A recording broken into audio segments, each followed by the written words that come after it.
Welcome to Wiretapped Truths. I'm Jesse Perez with Mr. Wiretapped Truths Leland and Mr. Jack Simmons, our comedian.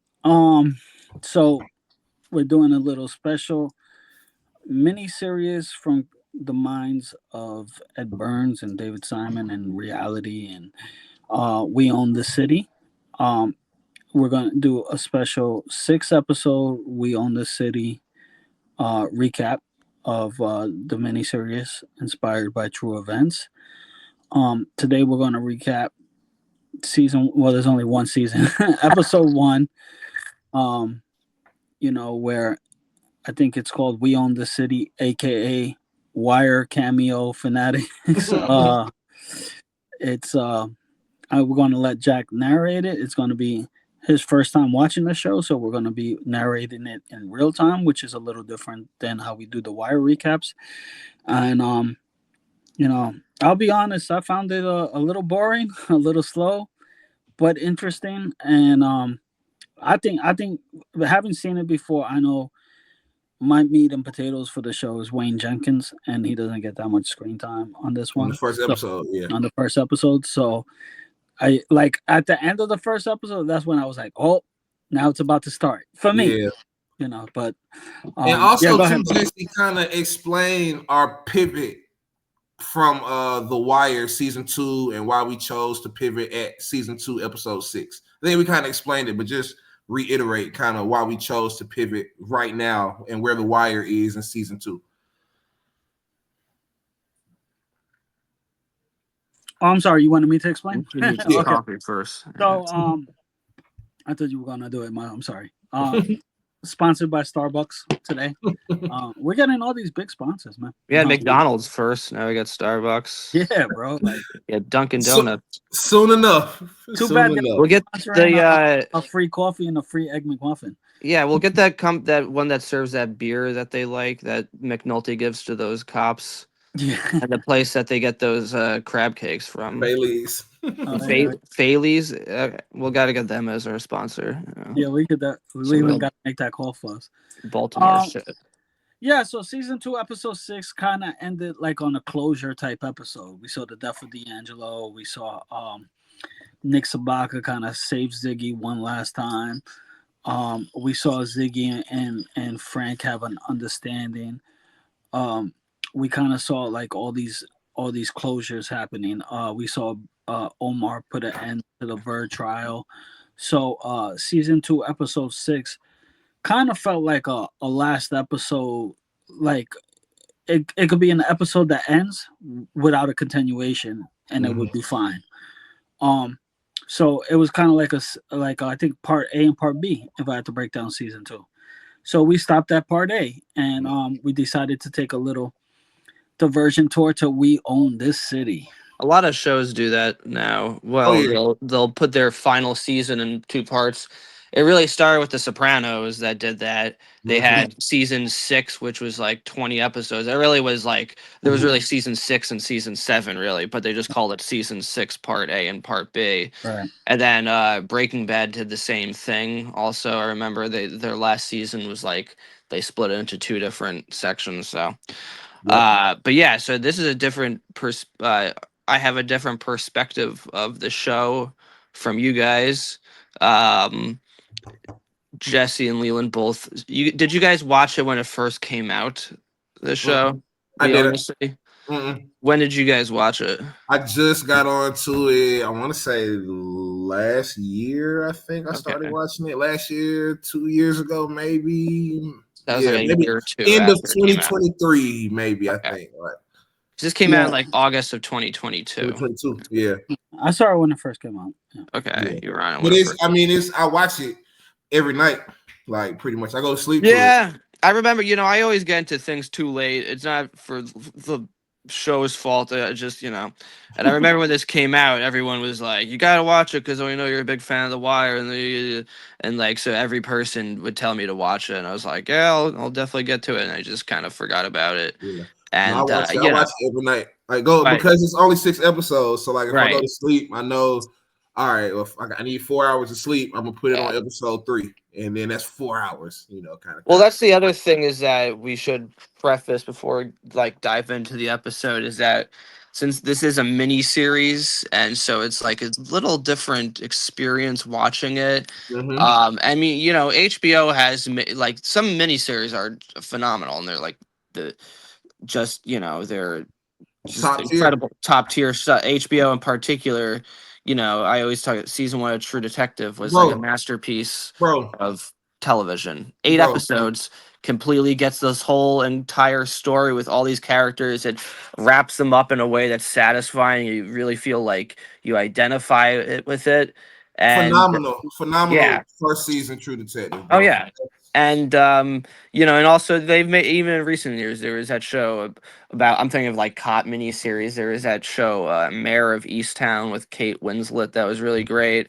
They recently made Task with Mark Ruffalo, which people like a lot. Oh So yeah, that's awesome.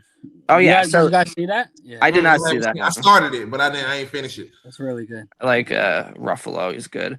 But so and of course, obviously they made like some incredible miniseries like Band of Brothers and Chernobyl and all that stuff.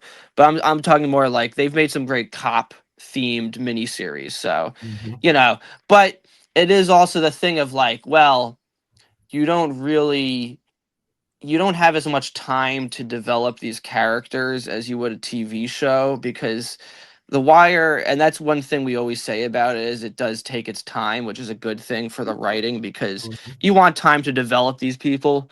But with here, it's like they got 6 episodes, so it's like you gotta fucking we gotta go. Let's Immediately. the writing is a little different in this way where it's like yeah, I don't know. So, but it also the other thing is it's directed by this guy Reynaldo Marcus Green who made that movie King Richard with Will Smith, Okay. where he played the dad of Venus and Serena Williams. So he directed all 6 episodes. This is the year after he directed that movie, which was like Damn. nominated for Best Picture. So it's like HBO really was like, this came out 20 years after The Wire premiered. They were like, let's put a fuckload of money into this. Kind of a different perspective of how when The Wire first came out, it was like this underdog show, right? It didn't have a big budget. It kind of was like David Simon and Ed Burns and George Pelecanos were relatively like unknown or they didn't really, I mean, there was maybe a Homicide, but they weren't like the heavy hitters. So HBO kind of gave them they're like, all right, you can put on this show. They didn't expect it, I don't think, to be what it was. right. And so, but at this point, it's like different because now it's like huge. So David Simon made this, and it's like HBO is like, let's give There you go. everyone loves The Wire now, so let's give you this show. And it's kind of like how in Seinfeld, like Jerry, like versus Curb Your Enthusiasm, when that came out, he was a big name now. So in this one too, it also has like a big star at its center and John Bernthal, not necessarily a big movie star, but a guy who's pretty well known. Oh yeah, face, he's a superstar. Yeah, right? You've seen him in a lot of different stuff. For sure. So this was a different perspective, and I will say that I really like the first scene. Also, the way it's edited, the back and everything forth. very fast paced editing, very very like very skillful, right? Because it has Wayne Jenkins, and he's giving this he's basically giving this speech, which is what a lot of again, just to tie it into The Wire because it's his companion piece, is what a lot of the cops were talking about throughout the show, which is the theme of look, if you want to be a good cop, it's about getting information, right? That's kind of the theme of what he was saying. It's about getting who knows what, who knows who. In a way, he's giving the speech that somebody like McNulty would have given earnestly. You know what? And I was just about to say, Jack, Wayne Jenkins is being a leader of men. He is, yeah. Like McNulty said about Poking Mahomes when he had them go look for the bar sale picture. He's like, I'm a leader of men. Right. He's definitely being that in that first scene for sure. He's I was very actually thinking Bunny Colvin and Carver right away with Wayne Jenkins saying in reference to what? What you mean? When he says you need the know the people, and Carver's like, can't go busting everybody's heads. Oh yeah, right. Yeah, that's a great point. It is a good comparison. I mean, he's very charismatic. He's very well spoken. I don't know if the real Wayne Jenkins was like that, or because it's John Bernthal playing him. That's the He other was. thing. I'm Okay. sure he was. Yeah. He That's the was. other thing too, which is helpful to discuss with the audience, is that unlike The Wire, this is like it's not just the characters were based on real people. Like Wayne Jenkins is a real person. Real person. So again, that almost like Sergeant you Wayne want. Jenkins is off the hook, man. Yeah, that's what one of his lieutenants says earlier on. But like, you wonder how that plays with the writing too, because they can't take too many creative liberties with him. It kind of is like, all right, we gotta, you know, stick to what we know he did. But the editing is fantastic in this scene. The way he talks about being a good cop versus being a piece of shit cop, because it constantly intercuts with like all these scenes of people getting arrested and thrown in jail. Yep. And it also intercuts with Wayne Jenkins as like a street cop who's waving his baton around. Yeah, and you can see how people are looking at him too. It's like, hey, y'all, look away. Like, we know, right? You can see the interaction with the people. The community is like, yeah, we're not fucking with the cops, man. We know they be on bullshit. We ain't really. Look left. If they're looking at you, look left. They look at it like it's a troop that's like occupying the street. It's like that's how they view them. I mean, that's like when they talk about the militarization of police. But yeah, he's also completely different looking versus how he was. He's not smiling. He's very serious. He's pissed off. He's he means business. And he does. And he slaps that bottle right out that drunk's hand too. Like, right, going through just contrasting what he's saying about beating on people and brutality. It just shows. So he can say one thing clearly and do another. Like we're gonna see that as we unpack all 6 of these episodes. He can definitely talk with the best of them. But that's the thing also is that it tricks you. It does a good job of being like, when you first see Wayne, you're like, this guy's not a bad guy. He's saying all the right things. But then you directly see that his actions do not mirror his words. And I don't want to like mention The Wire every sentence because that'll get annoying probably. No, but I think we have to. That's one of the reasons we kind of have to contrast and compare the worlds. Like, it is like a companion piece.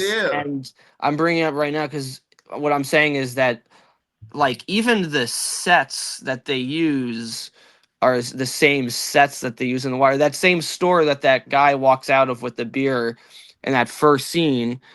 Correct me if I'm wrong. Is that not like that's not that the convenience store that Old Face Andre? Old Face Andre works at? I think it might be. It's the same one. It might be. I don't know if that's the same store. I'm trying to remember when he walked out. Is that the same store with the cop from season 4? I think it's the exact same one. It looks like it.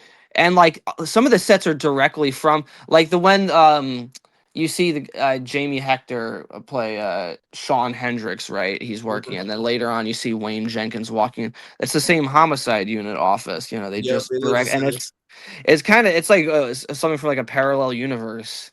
Yep. But it's also, it just gives you that feeling of like time moves forward and the people change, the names change, but the roles stay the same, because like this occurs like 10 years after The Wire ends, right? So it's like more than that. Let me see. Wire. Nope, I think you're right, bro. Wire ended in 2007. Right. I think this is you're right. 8 to 10 years. It's like 8 to 10 years. Right. The Wire in 2008. Yeah. So it's not unheard, it's like it wouldn't be surprising that it's a bunch of new people that you'd see in the office at that point. It's like, all right, it almost like matches up with the timeline of the show in a way. Seeing Jamie Hector as a cop, in comparison to seeing him as Marlowe, it's like, God damn. What? Yeah, it's a little jarring at first, it's like shit. And he but we'll get into that. Yeah, so the first thing you see is Wayne Jenkins being a piece of shit versus how he actually is. And then even the intro is very similar to The Wire. It's like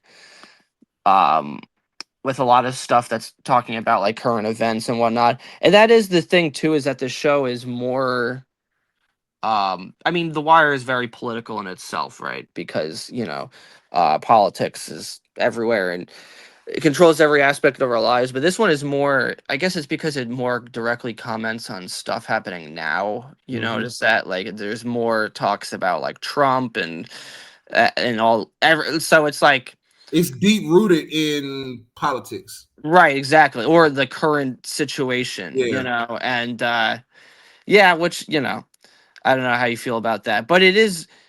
I mean, it is what the characters will be talking about in those office, you know, because No, for sure. this occurs right after the Freddie Gray incident. Yep. And I remember that one, you know, from 10 Does years somebody ago. want to break down what the Freddie Gray incident was? Sure. Freddie Gray was this man who was taken into custody. He was 25 years old in 2015. He was arrested for like possession of a knife, I think. And then when he was taken into custody, um, like he died from they didn't take proper precautions with arresting him, and they think like the police just like killed him. Um, that like you know they beat the shit out of him in an interrogation room. It's sort of unknown what exactly they did, I think, but he died, you know, and this sparked nationwide protests. This also occurred. This was, I mean, we all remember this, you know, but this may be for the younger people. I guess people were living under a rock during that time. But you know, there were nation. This was during like right after the Michael Brown shooting and the Eric Garner killing in like Yep. in Right around some of those 2014, same times. 2015 was when all those like I think 2014 was when Black Lives Matter officially began. It was a hashtag, and that's when the it set off those nationwide protests. Um, you know, that started for like the next year. Um, you know, and it was a huge, and so as a result, it brought national attention to police abuse, police brutality, and there was all these reforms that were Obama set out to make. This was also 2015, so this is right at the end of Obama's presidency.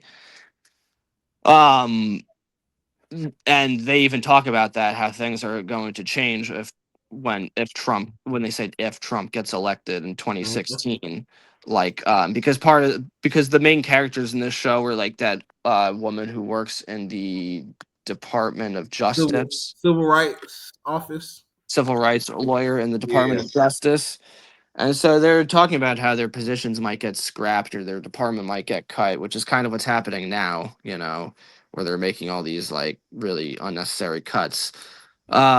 Yeah, I was a little bored during those are the scenes that kind of bored me, and I'm sorry. Just I'm talking about I'm the not, I'm trying to be I want to be authentic to so I'm not going to hide my feelings. I was a little bored. of course, you got to be honest. We're not trying to glaze we show. own the city or yeah, I'm never trying to glaze the show, bro. I was Speak your mind. I was a little bored during those conversations. Okay. With and I know it was significant conversations. It just Right. You mean with the civil rights lady? Yeah, her and the new guy coming in. Yeah. His position, and you know, it didn't grab my attention. That dialogue wasn't as sharp too. It felt more. You know what the thing too? Compared to The Wire, the dialogue felt more like on the nose versus like I don't know. It felt like more like obvious versus like good writing, versus more like subtle. versus like script writing versus reality talk. You mean? Yeah, yeah, exactly. Like you know, it's I don't know. It just felt like inauthentic, and like there were certain scenes that they're just saying things because it's like a reference, you know. Like they had the guy that was sent over to work with that main woman. I think her name is Nicole Steele. Nicole Steele. Yes, played by Wunmi Mosaku. And this guy goes to work for her, and they're like talking about what happened. And he's like, "Trump can't get elected, will he?" And it's like, all right, you know, we know you're just writing that as like, aha, people used to, you know, and it's like, it is kind of funny too because you know people were saying that. Like, well, I was saying that Trump too. even gets a nomination, right? No, of course, like everyone thought that. But I kind of agree. You kind of putting that in as a big like we know what happens, right? Yeah, it's like okay, but you know, yeah, at the time, you know, nobody really thought this would happen, and so Yeah, so yeah, I agree. I definitely think the dialogue wasn't as strong, and she is like the main character of the show too, or I guess like one of the main. There's really like there's a few main storylines, right? And so let's go with so we're gonna start talking about the guy whose name is Gondo, who gets interrogated by these These I think those cops. guys. Well, they work for the FBI, I believe. Yeah. Yes, these two people that work for the FBI, And and also too, Jack, that lady, the main lady, Nicole Steele, as integral to the show as she is in real life, she's not a real person. she's not a real person. Okay, She's one of the only things in the show that is not real. She is to serve as a voice of the different, pretty much like the different opinions in the courthouse and behind the scenes of what was going on in the police department. Like, but okay, she's not an actual person. I gotcha. Yeah. Well, I mean, it's very clever the way they set that up, though, because the way that they do that, you first think, oh, this guy's like a criminal who's getting picked up by the police. Yep. And the more they talk about him, like they realize, oh wait, this guy is a cop. Who's and he doesn't talk like a cop either. No. He talks like a criminal, like he's talking back to them. He has no respect. And it's funny how this guy Gondo, he's got a lot of respect for Jenkins and some of these other cops that are like crooked. Also Cricket talk as about fuck. they talk. Oh, they're corrupt as fuck, and they talk about Jenkins with all this like reverence and respect, and they say like, one of Gondo says like, he was the guy that was like on the street, like getting the guns, getting the drugs. Like he tries to justify it essentially by saying like, all you fat cat suits in your office like judging us, we're the ones that are doing the work and everything. But it's like you're also creating more problems by what are you talking about? Now you're just a criminal with a badge. You're way worse than you're a guy that's the thing too, is that it does a great job of showing these cops that just do whatever they fuck they want. They don't care because they don't have to answer to anyone. They No. are the enforcers of the law. So they realize that they have like a cheat code to life essentially. They can just do What? whatever they want. Nobody calls them on it. And like if anyone tries to do it, they'll shut them up. They act with complete impunity here. For sure. The gangsters with a badge, for sure. Yeah, and it's so we don't really see that side of Jenkins in the first episode. Nope. I think that was done well, to be honest, because it's the big reveal at the end when he gets arrested.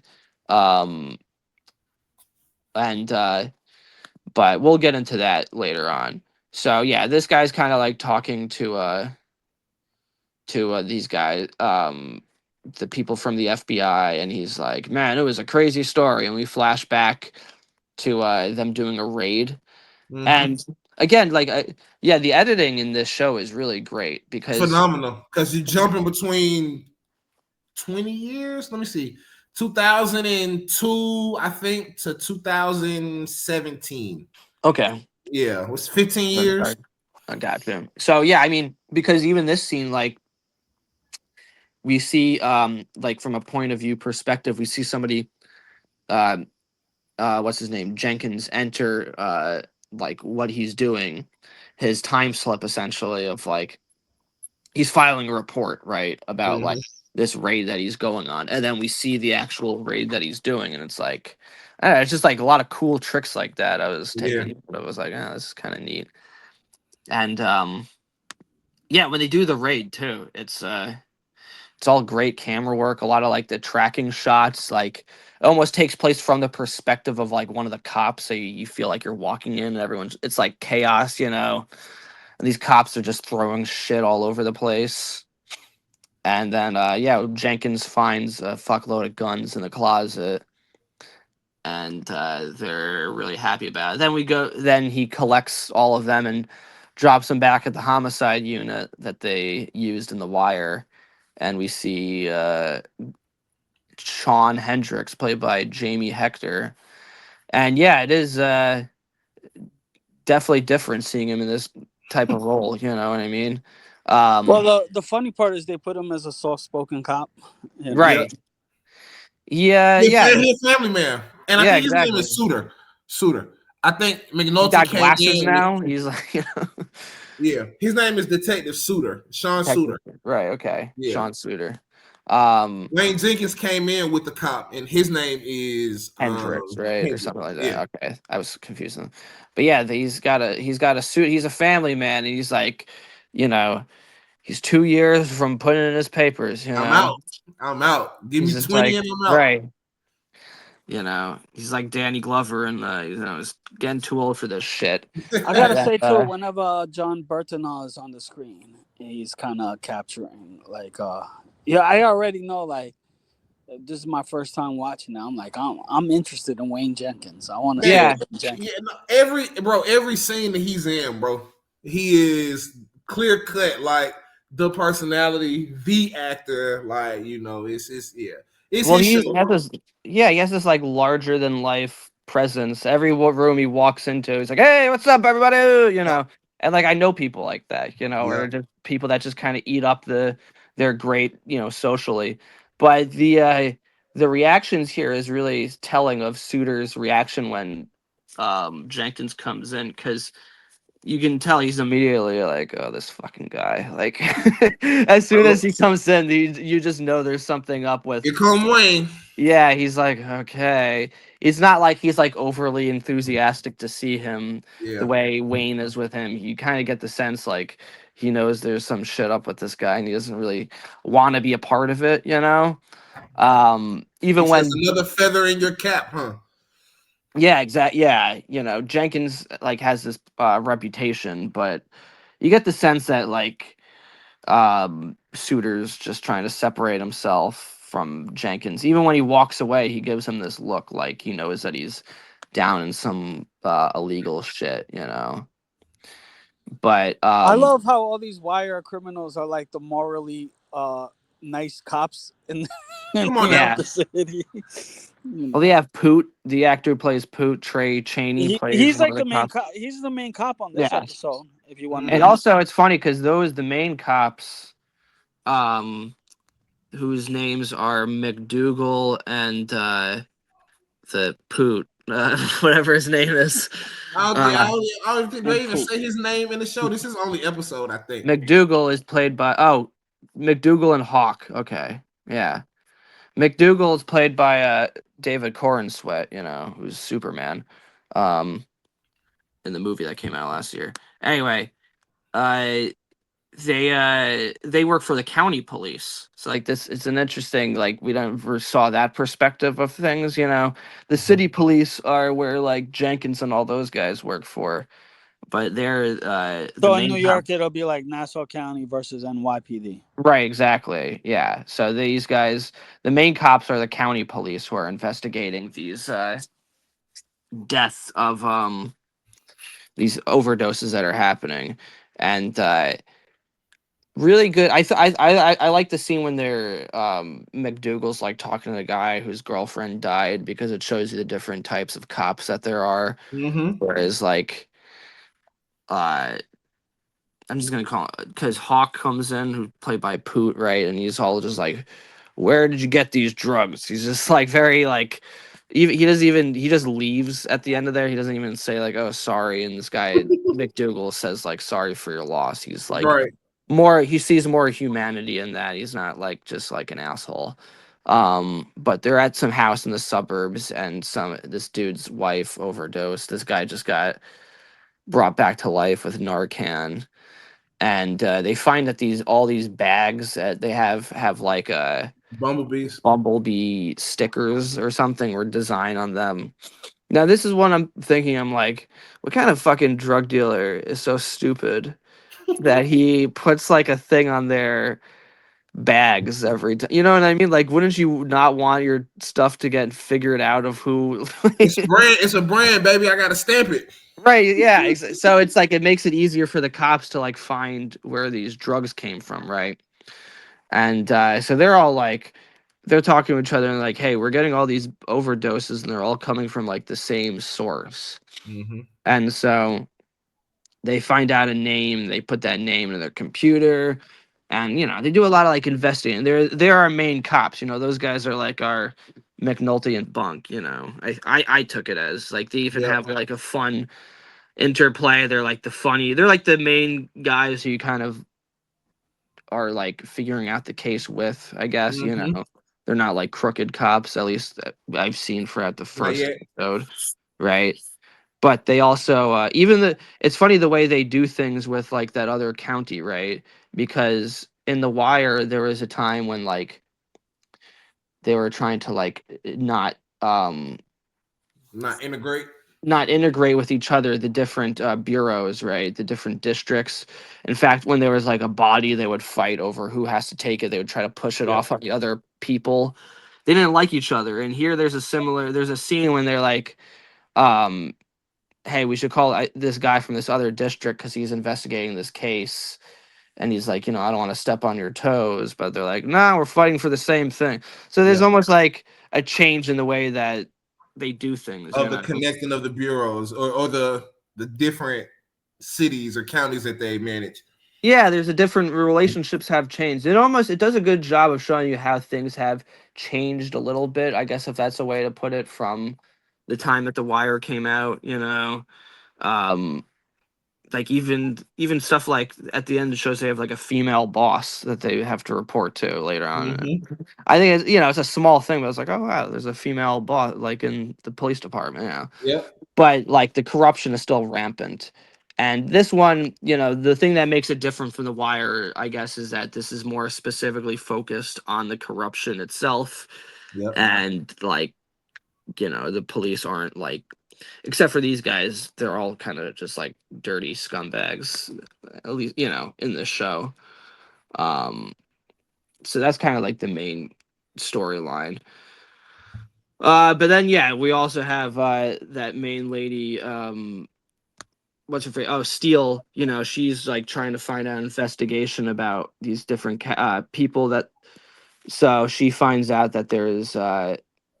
She's trying to find out about corrupt cops, right? So she's going to all like, these different lawyers and like civil rights attorneys and government workers, and they give her a name of Daniel Herschel.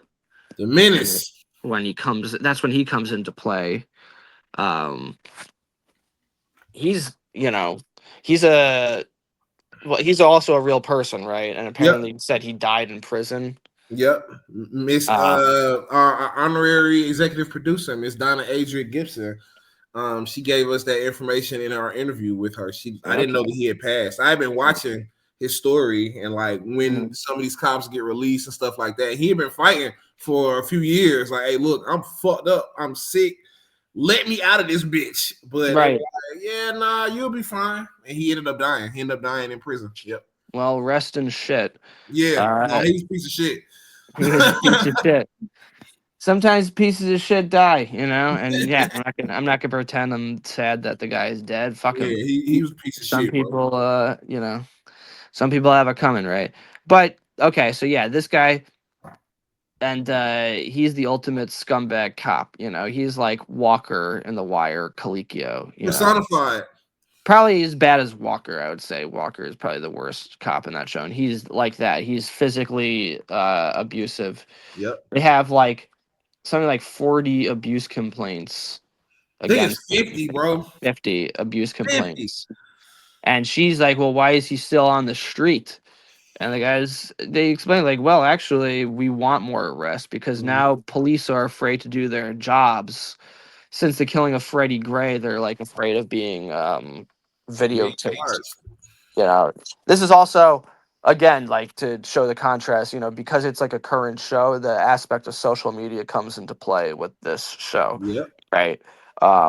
Because earlier on you see some dude who's being like aggressively hassled and arrested by these two cops, and there's like this whole mob around them and they're all videotaping them. And then they just leave them. They just leave them. Fuck it, we're done. Police yourselves. It's just crazy, and because it just shows, well, if they left, then the guy never needed to be arrested in the first place. Right, exactly. Arrest isn't just a thing of like, well, you have to have a specific reason. It shows they had no reason to arrest this guy, and they just fucking left. and that's got to be a sight to see, just seeing that in real life. But this woman comes in, steal, which it makes sense that she's kind of the main character too, because she's like an outsider to Yep. Baltimore. You get that Yep. sense. She even says, or later on to this guy that's been assigned to work for her, like she's been like 3 different cities, and Baltimore has especially horrible reputation, which is why she went there. That the cops aren't going to be happy to talk to her, Nope. but all the elected officials, when they talk to her, they're all like we're very happy to have you on board. They're all like Hmm. putting on this face of like, oh, we're happy to have you here, but they're all trying to make it seem like there's no problems. Like later on, she even meets the mayor, and the mayor, and the people that work for her, one of them is played by the actress who played Eileen Nathan. I noticed that, and I was like, that voice sounds familiar. I was like, oh yeah. And she explains like, well, why are they're blaming everything on the commissioner. They Yep. kind of like how they did with Burrell. The shit always rolls downhill. Isn't that what Yep. uh fucking piss rolls downhill? Yeah, that's what. And it's funny how that joke kind of like determines a lot of philosophy of this show. Everyone's always blaming someone under them, For and sure. nobody wants to take any responsibility, right, for anything. And so it's like, if you're the mayor, and crime is up, and arrests are down, and nobody has any faith in the police, well, you're the commissioner, you're in charge, You're so the you one gotta that's you go, don't blame her for it. She even asked that too, Jack. She's like, you blame the commissioner for right. all this shit, like And they even say it's like, nothing well, that he can do, really. Like it's so, and that's so interesting as we break this down, bro. Like in a city like Baltimore or Detroit or any really crime-ridden city, what do you have?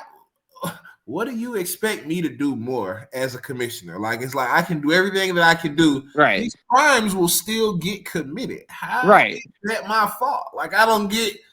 I guess you're supposed to figure it out. I guess, but it's like I can't control the whole city. How am I supposed to?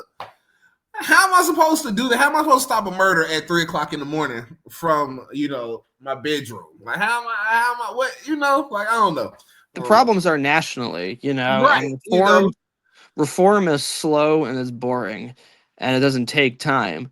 And the way to really improve society is by putting funds into our educational system and providing more job opportunities so that people don't feel like they have to.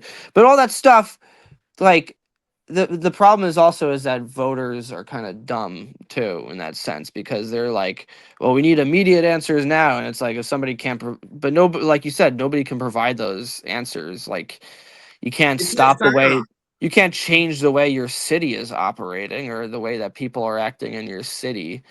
um It so takes it's like, time. It takes time. I don't know. I yeah, just and so, yeah, I exactly. think about that type of stuff where I'm not in those rooms in Yeah. terms of politics and stuff, but I just be thinking like, how do you hold people? How do you say, hey, commissioner, I need you to make sure that we Right. don't have more than 300 murders this year?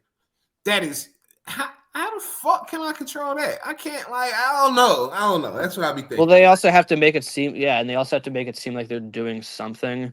So it's like, by firing the commissioner, it's making it seem like it's more like about making a statement, right? Like, oh, we're Right. taking this problem seriously, so we're gonna put somebody else in there. And then and then everybody wants to leave too, right? So the mayor even says that she's leaving at the end of I'm this out. term. I'm And out. you know, And we'll see as I don't really want to do spoilers on this show. You haven't seen it yet, Jack. But like the mayor that was involved in all of the shit later on is not the mayor that quits. That's not her. We'll see mhm, later on in the show. I just keep it light. right. Like, she wasn't the criminal mayor, the one that we see in this first episode. We only see her in this first episode, and then there's another mayor that comes Okay. on later in the show. Well, if But you notice the way the mayor even says, like, she's she's quitting, but she says it with such excitement too. She's like, and it's like, even in The Wire when Carcetti leaves, nobody wants to stay in that position. Like Right. being the mayor sucks. He said, I'm stepping down. Y'all can have Nobody's this happy shit. in your city, and you're in charge of it. Yeah. And it's Is it like, just me, or did the time jumping kind of confuse Was anybody else kind of confused in this story? You know, at times, yeah, absolutely. the time jumping stuff can get jumbled, but it's because we got 6 episodes. You know what I'm saying? Like, I get it, but it can, if you're not paying attention and you look down and you look up, you'll be like, wait, what the fuck? But what happened? But see, it could be the same thing on The Wire, but The Wire seems to have done it better to me. Like, but it's not, more that's because in The Wire we're time jumping forward. We on the city, we're doing forward and backwards. Like, no, I'm not even talking about the time jumping. I'm just talking about the confusion of it. Like The Wire, like you said, if you blink, you could miss something. Like the same for The Wire, but The Wire, I don't know, it does a better job of, I don't know, holding your attention to, like, this episode felt kind of rushed to me. I don't know. Yeah. Well, I mean, yeah, I they think probably should have made it like an hour and a half or something. Probably, but like I said, I think it's because of the consistent time jumping, whereas you can get lost in terms of like what's really going on. That's why I think it's a little bit more confusing than The Wire. We're staying in one setting essentially in The Wire, in a scene, and we on the city. We could flash 3 different. It's a lot going on at one time. It is a lot. No, I do agree with that. Like, but we got 6 episodes to tell this story over 17 years, whatever the amount of years was, 2002 to 2017. So that's what, 15 years. So yeah, it's 15 years worth of story. No, yeah, I definitely like agree though that it's at times like what's going on, who's where, and it is a show of like you have to really pay attention. You do. It's gonna force you to pay attention if you want to really like understand what's going on. It's gonna force you to pay full attention to it because it's showing like, okay, at this point in time, this is the shit that Wayne Jenkins was doing. Okay, in 2017 he was doing this. In 2008 he was doing this. In 2002 he was just starting. Like, it's to really show his character arc and where he's at in reference to the years. Like, and we'll see kind of when he starts Breaking Bad, for lack of better words. Like, we'll see around what year that is. I think it's like 08. I think they show when he starts getting like active with the crime issue. I think it's 2008, 2007. We'll see that in the next episodes. We'll see kind of what he's doing and how he progressed into it, like in terms of being a really, really dirty cop. So he didn't start out that way. He wasn't dirty from the jump at all. He was like, okay, I'm a cop and I want to support my family by being a cop. I just got to figure out how to rise in the ranks, but yeah. So I guess it's kind of a theme with the shows also is that like all these people have to like take what's theirs in order to get ahead. You know what I mean? It's especially in a system that's like unfair. It's like all these people, they all, at the end of the day, they're all stealing, right? But they all have their own like justifications for it too. Yeah, they're all stealing, bro. Jack, they all stealing. All of the cops that we owe this city pretty much. They're all thieves. They're all taking shit. Yeah, but I think that's also the thing is that I think to Jesse's point is that like the characters aren't as likable. You know what I mean? The main not at all here. So that's like there's nobody to really like latch on to, I guess. Which is no. It's not like they had. I guess the main guy, like you said from the first episode, the main people you kind of realize are like the protagonists are that woman Nicole Steele and those guys McDougal and Hawk. They're kind of like the main dudes. But and she didn't even really exist. No, she didn't. She's not real. She's supposed to serve as the voice to the different, like what some of those the respective different people and agencies she was talking to. She's to reflect that voice from all of them, like kind of. Isn't that kind of sad? If you think about it, like, oh, we don't have to exaggerate the evils of the cops, but but we we have have to to exaggerate exaggerate the the good. goodness The of good, of yeah, one person actually speaking up and doing good. We have Because to this the like would thing never is, that exist. that character the, has to be fictional. the, Yeah, the, really. the Yeah. thing is though, like in terms of Speaks volumes, right? yeah, right. The talk that was going on in some of those respective rooms, because there's a documentary I watched on Wayne Jenkins. It's called "We Got a Monster."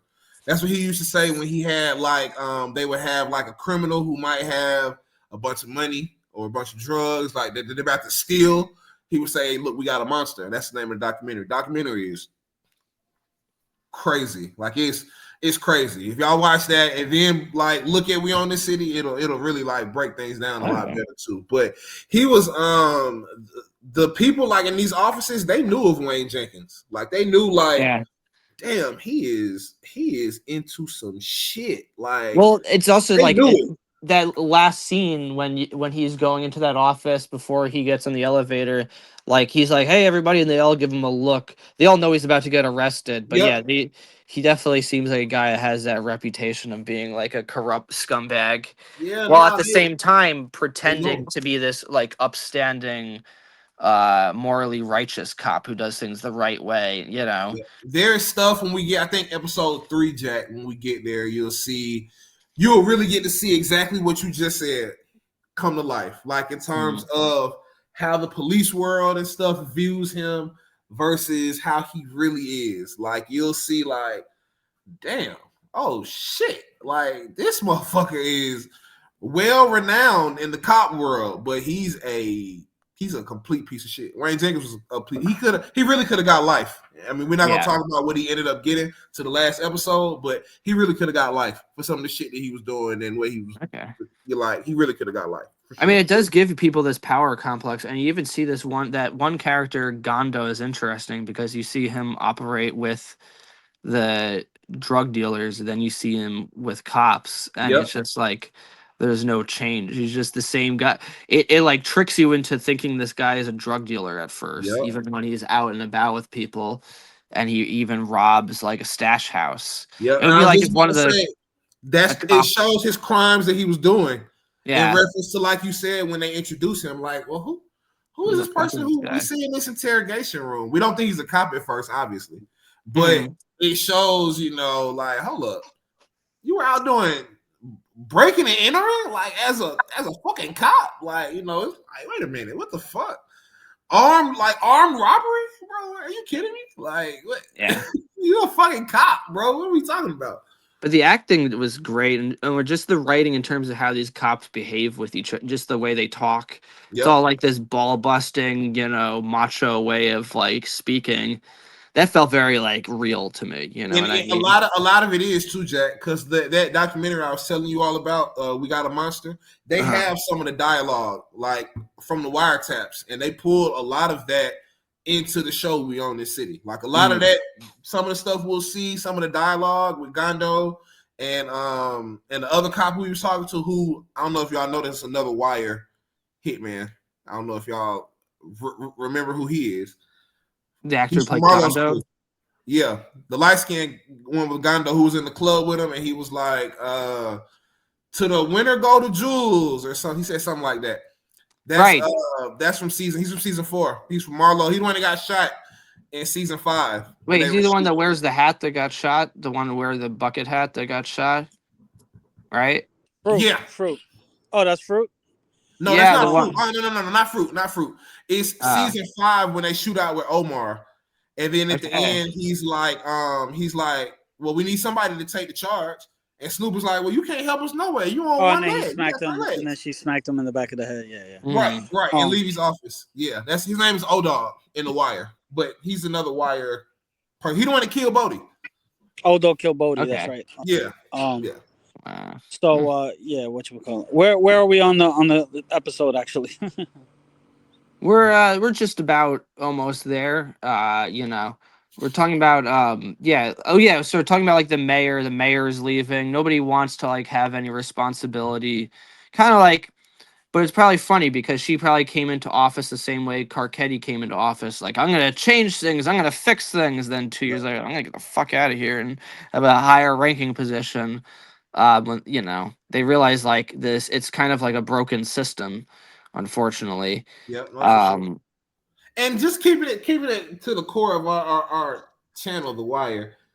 Did Carcetti really think, like, from the beginning? I'm trying to remember. Did Carcetti really think, like, from the jump that he was going to be governor? Like, was that? well, his that's what happened with. See, jump? that's what happened with Martin O'Malley, the person that he's based on. He became, I believe, the governor of Maryland. He, Oh, you know, was it I quick? remember he ran for what's that? Was it quick? Like, he was mayor. I'm pretty sure it was quick. I'm not entirely sure, but he became the I remember he ran for president in 2016. It was on one of the Yeah. debates, and then like immediately dropped out, you know, and became Hillary versus Bernie. But yeah, he was the mayor that Carcetti was based on, and And you he know, became governor. Interesting. yeah. So, Hmm. but that happens. I mean, it happens now. You know, some people nowadays, it's like you gotta immediately get to your next thing. You know, people run for president after being like senator for only like 2 years. Yeah. It used to be like you had a position for like 10, 12 years, but now it's like there are no rules anymore. You kind of just like do whatever, you know. Um, but yeah, so this mayor's quitting. But then also we see like the commissioner wants to take no responsibility for anything. He's Yep. played by Landsman. He's much older now. Mm-hmm. Um, Landsman looking like Valchek. yeah. Oh And yeah. Well, I love him in this in We Own This City too. Like, mhm. I like him, seeing him as the commissioner, and he's almost like just the voice of Wiser. reason Yeah. somewhat. Like, kind of like I really liked him in We Own This City. I like the He's character that he portrayed. he's wiser, more mature now, you Yep. know. He's got some gray hair. He's Yep. probably in And his 60s by I now, I'd look at say. him as Landsman being the commissioner too. Yeah. Like, when I watch We Own This City, you know, I'm like, okay, well, he played a cop in The Wire. In my head, I'm just gonna say this is Landsman. That's the commissioner. That's It's what a I'm. parallel universe, man. That's what I Yeah, think. It could not be for like an sure. alternate reality. um and you know, he's there she's asking about like that guy Herschel, right? Mm-hmm. And he's like, well, he says that most of those complaints that are filed against him are unsustained, which is why he wasn't able to get him off the street. That's what she asked. Like, why is he on the street? And this other guy you had to take off the street, even though they're both corrupt scumbags. Yep. And he was like, well, they don't have many of those sustained. And here's one thing I was trying to look up, and maybe we'll get the answer next episode, but they keep referencing a consent decree. Mm-hmm. Um, and I don't really know what that means with It's police. like it's almost, from what I took from watching We Own the City all this time, it's like almost like a set of rules, I guess, that the cops would have to abide by, a set of rules and a set of actions. Because Okay, that makes sense. when they're breaking it down later in We Own This City, and they're presenting it to the new mayor, you know, Miss Steele, Miss Nicole Steele, and her person, they're talking about it. The mayor's, I don't want to call them companions, but the mayor's financial guides, they're like, do you know how much this is going to cost? Like, the cops are going to have to get body mics and body videos. And are you aware of what the cost is going to be for this consent decree? So I guess it's like a set of actions that Right. the police, a new set of actions that the police will abide by, or kind of thing. That's what I took from it. Well, according to Google, it's like, and this makes sense too, because it says it's a legally binding agreement between a police department and the U.S. Department of Justice that mandates reforms to address systemic issues like a pattern of unconstitutional policing, excessive force, or discrimination. So Yep. it's like an agreement that they're going to investigate, right? And so that's kind of why she was brought in. And she brought up to you all about some of the numbers. So, like, this is ridiculous. So in 5 years, it says 300 pedestrian stops in 5 years. Okay. Yeah. That's insane. And then she said 7 black men were stopped more than 30 times in that time, which is ridiculous. I don't think I've year, pulled right? over 30 times my whole life. I don't think. Like, and most of those stops don't result in tickets or arrests or anything. Nope, they just walking up. They just walking up on you, pressing you, robbing you, taking your shit, like and then just for racism, still charging you too, like just because of racism, and it's that's a major issue is that they always get pulled over, which then gives the cops more of a I got you here now, and they can use whatever you say against them, like have you guys ever gotten have you guys ever got like stopped by the cops for some reason or like pulled over for some bullshit reason or like and what it turned crazy? Because I got a crazy story. I mean, like I remember like no secret I was a heavy drinker. I was like 9 a.m. one time I was finishing a Four Loko. Yes, at 9 a.m. I remember like Four Loko. That's intense. At 9 a.m. This is like early 2010s then. Okay. I'm trying to get a time frame. Now, well, it was dating yourself with the. It was when stop and frisk was legal too, so I threw it on the floor. Like the Bloomberg era. Okay. I threw it on the floor, and this plainclothes cop comes up to me. Pick that up. I was like, oh shit! Pick it up. He starts like patting me down. I got an officer's son badge because my dad's a cop. He's like, "Oh, you stole this. What are you doing drinking Four Locos at 9 in the morning?" And if I would have been honest, what I know now, I would have been like, I'm an alcoholic. But I was just like, I don't know. I was drinking, and then he was like, "Oh, I don't believe you. You stole this wallet. Oh, you have coke on you." I'm like, "What?" I was like, "No, I was just drinking a Four Loko at 9 in the morning and threw it on the floor." I got stopped and frisked for throwing a Four Loko on the floor. Oh yeah, no, I've been in 2010. That was a good call, Jack. That was actually right. Really, I was just thinking of when that was popular. Yeah, it was 2010. I've been in a situation with a cop where he frisked me. He thought I just left a get together and it was smoke and stuff at the get together. So he pulled me over. I think I was going 10 over, maybe 15 over. Pulled me over. He was like, "Man, you smell like smoke. Let me search your car." Searched the car, searched everything. Didn't find anything. He's like, "Man, you smell like smoke. I know it's something in your car." He pretty much made me pull my pants down, searched my whole. I was naked, like in the middle of the street. Damn near. He was like, I didn't even know that you could do that. I thought you can't do that. It's just to humiliate you. That's right. So ever since then, that my situation with cops and learning how to talk to them and just knowing like what they're capable of, kind of thing. I don't even go that way.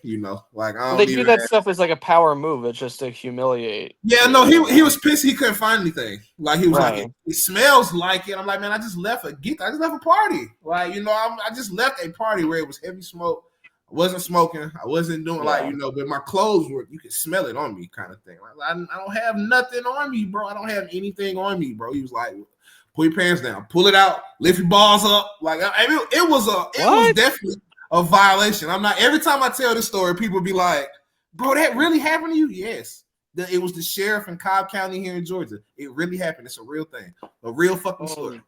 You could have filed. That could have been grounds for a complaint. It definitely could have been. It definitely. I don't know what would have happened. I don't know if anything would. I don't even remember having this because he didn't write me a ticket. I didn't get his name or get his badge. It left with him letting me go because there was nothing in the fucking car. Right, but I didn't get his name or get his badge or even. I don't even think I could process what was going on at the moment because I ain't never been pulled over like that. I ain't know like. I thought it was weird. Like, what do you mean pull my what? Like so, but crazy situation. To answer your question, Jesse, yes, I've been in a situation like that, like some craziness. But so where we at, Jack? I got pulled over for smoking crack once. No, you didn't. But he said I wasn't doing it well enough. He was giving me tips. This was before it was illegal, actually. Back in the 2010s. Crack was illegal. Back in 2005, yeah. I was doing it so badly that they made it illegal because they're like, this kid, he can't chill. So, I don't know if they use the term here and we own the city, but you guys know what shooting gallery is, right? Shooting gallery? So shooting gallery is like where it's pretty much legal to go shoot heroin in you. It's like a crack house? Like a crack house, legalized crack house. I don't know if Jack Uh, remembers, like a few years ago, the Bloomberg was trying to make that legal here. I do, Like, yeah. and His own they'll give you like Amsterdam. they'll give you like clean needles and had Yeah. nurses on Don't deck they to make do sure you that in didn't. Oregon?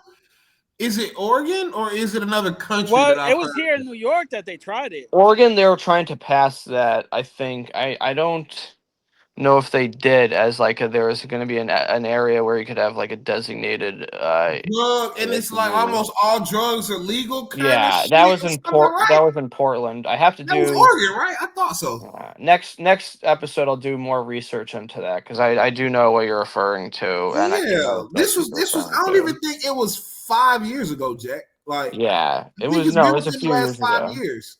It was right after, No, or it it was was here right in New during York COVID. also too, not just Yeah, Oregon. In New but York, then they like opened one. It was I crazy. think you're talking about De Blasio tried to do that, not Bloomberg, though.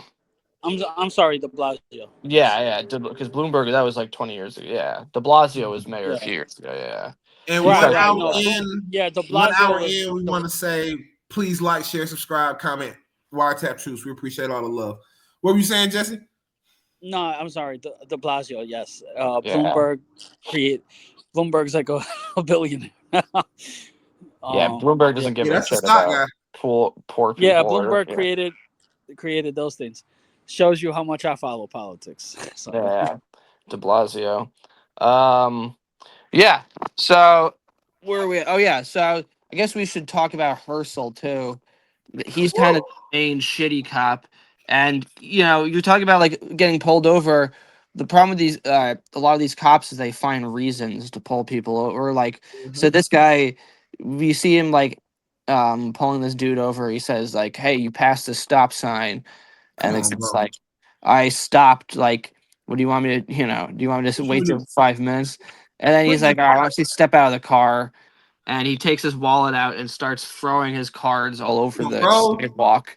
He does that just, and they do that just to as a power move, just to humiliate you and make you get on the ground and pick that shit up yourself. It's like a psychological mind game. And come shout on, out to Herschel. Anwan I Glover, was Slim just Charles. about to say, how you gonna disrespect Slim Charles, man? Come on, bro. Oh yeah, that's right. Come on, Yeah, bro. and if you notice, even like the background actors, I noticed them saying like, "Oh, that's Herschel." Like Herschel has that reputation, even in those communities, of just being like that piece of shit cop to Bro, avoid. just Um, just like Miss Donna Adrian Gibson said, everybody shout out to Miss Donna Adrian Gibson every hour, every time we shoot, all the time. Just like she said, Jack, everybody in Baltimore knew this man, bro. They knew right. Herschel. They knew who Daniel Hurt. That's how bad he was, bro. He was a fucking menace to people. He was Yeah. a menace to the community, bro. It was, bro, like you just said, sometimes pieces of shit die. Bro, he was a piece of shit, bro. Right. I mean, one of those. They even sent that. Earlier on in the episode, you see Steele getting handed those photos of like all the people that have been arrested, and they all have like bruises on their Bro, he face. was beating the shit out of these people, Jack. Yeah, Like, right. He bro, wants a reason. Some people they just become cops because they want a reason to beat the shit out of people. It's true. Not saying every cop is like that, or even the nope. majority of them are like that, but No, there they're are not. some They're people that not. are like that. They are You not. know. Like, I've had my fair share of being pulled over for stuff, and like usually, cops, if you have the story correct, you know, Yeah, but they'll usually if you just like, look, I just came from work. I'm trying to get home. You know, I'm like, you know what, man, slow it down. Like, or like, it's been plenty of times I've been pulled over and not gotten a ticket, like just off of right. being respectful, kind of thing. So, not all I can say that not all cops are bad, but there are some There pieces are of some shit. assholes that are cops, and Yes, like there are assholes in every job. But the unfortunate thing with cops is one of the only jobs where you get to carry a gun. So it's maybe there shouldn't be assholes in this specific position. I can Even kill later, you and go to sleep tonight and go back to work tomorrow. right? That's crazy. Even later on in the episode, you see Herschel with this one dude, and this guy gives him a ticket, and um he was like he bumps himself into the guy. He's like, oh, he touched me because he wants a reason to To fight kick his back. ass. He wants to so he's gonna come up with like, see that, so he could just beat the shit out of this guy, and then call and Shout out that's to Chris also Clanton, shout out to Chris Clanton. That's Savino yeah, in that scene. Chris, yeah. that's our boy Chris Clanton playing Right, a I forgot moral about cop. that. He looks and Jesse, he looks way taller in We Own the City. Granted, it's been what 15 years, 20 years, I guess, but he looks way taller than Savino does in The Wire for sure. Mm. Yeah. Shout out Chris Clanton, man. I need to check back in with him, man. I know he's doing his book. Please go check out his book. It's unbelievable book. The girl I bought it for liked it. Like she was she like, liked it. Yeah, she was like, this book. The Loss of How to Finesse Me. That's the name of his book. He's got another one he's working on too. That's gonna be really dope. I need to call him and check back in on him because we were connected about trying to help him with that project too. So I need to reach back out to him. Shout out to Chris Clan. For sure. Yeah, no, I gotta check that out. He did a great job here. So yeah, we get the sense Herschel is gonna be one of the main cops they go after. Mm-hmm. Now, climax of the scene is again, you see Jenkins giving this speech this time to a larger group of higher ranking cops, and you know, he kind of owns the room, everybody likes him, and he gets arrested and put in that this interrogation room, and the commissioner comes in, who's played by Landsman, and he goes right in there, and he thinks that he's not going to look him in the eyes, but Jenkins stares right into his eyes, like perfect, you know. And he's like, "Fuck! All right, this guy's going to be harder to break," because not only like Jenkins has a clear conscience about it, everything. He's not like embarrassed or ashamed in any way. He's just like. In Jenkins' mind, he didn't do nothing wrong, right? Right. Like, why am I here? I was just about to say that, Jesse. I was just about to say that, bro. Yeah, he's confused as to why he's there. So, okay, yeah, I didn't like this episode that much. I'm sorry, I didn't. It was interesting. I didn't like it. That ending, I'm invested. Let me see why. It's because of the lack of Wayne Jenkins in the first episode. I hear you. I do hear you. I don't think it was great. I think it was good. I think there were certain things. Some of the dialogue here and there is like, I didn't think it was great, but I definitely didn't think it was bad. I would say it was like a B or like a B+. No, I didn't think it was bad. I just felt it was a little dull. But I thought it was interesting enough to stay to the end. Right. And when I get to the end, I'm like, now you invest. Okay, I want to see why he didn't break. You know, well, it's a great cliffhanger. It definitely leaves you like, oh shit, you know, what's gonna happen next? You know, it leaves you with that feeling. For sure. And John Bartonell just fucking, I don't know. There's something amazing about watching him on screen. Bro, yeah, he's amazing. He's in. He is. Man, he jumps off of the screen. Like, yeah, he really carries himself. Even the way his character walks and talks, he's very expressive. His accent here is very specific. Just a great performance from him. Phenomenal. He's phenomenal. Have y'all seen Walking Dead? Are y'all Walking Dead? I have not seen Walking Dead. I will one day, but it's like 10 seasons, so I'll have a lot to catch up. I've seen some of it. But it's long. It's super long. But he's in that. He does a great job in that. But no, he's phenomenal at that ending. He's like, y'all know who I am? Right. You know, like, and you're right, Jesse. He don't think he like, I ain't do nothing. I don't know what y'all talking about. I don't know shit about shit. He's confused. I like the reaction when the guy's like, fuck. He's like, everybody else broke. Everybody else looked down. I don't even think they like broke, like were telling to the commissioner yet, but it's just more so like, fuck, I can't look him in the eyes. But Jenkins looked him dead up in his eyes and was like, "Yeah, we're gonna play this out." Yeah. So fucking what? No. Yeah. So all right. I'll go. Fuck, I'm gonna get killed. I'll go a little lower. I give this episode a C. Oh no, it's definitely not a C. I'm sorry. A C. All right. I would give it like a B. I definitely think it's a B. I think it's like a B plus, actually.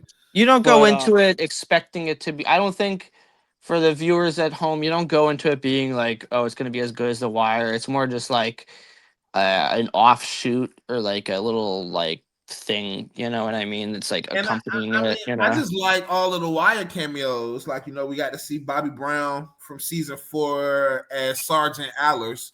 He's in season 4 and season 5. He's the one that got those crab cakes for. Even the Wire cameos, I'm glad that they got work and they put them in there. They didn't fit to me as much as they fit into the characters in the Wire. Even, I mean, right? Didn't Chris Clanton on the show said, "Yo, it felt weird wearing a cop"? Yeah, no, he did. He did. So it's like, he definitely did.